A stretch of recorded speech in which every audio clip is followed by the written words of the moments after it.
Welcome back to Phone Transformer.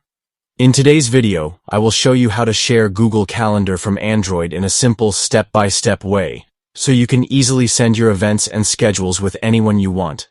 Now let's get started. Step 1. First, take your phone and open the Google Calendar app. Make sure you are logged into the correct Google account, because the calendar you select will only show events linked to that account. Step 2.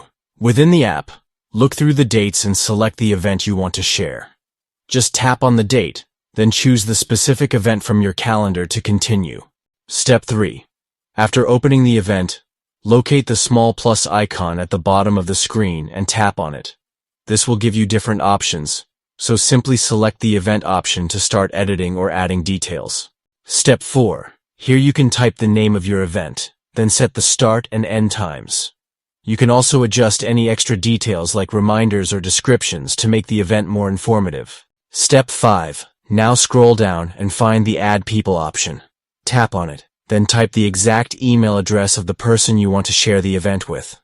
Make sure the email is correct, then hit the Done button to confirm adding them. Step 6. Finally, after everything is set, look at the top right corner and press the Save button. Once you do this, the event will automatically be shared with the selected person, and they will get the invite in their Google Calendar instantly. Thanks for watching, and please subscribe to the channel.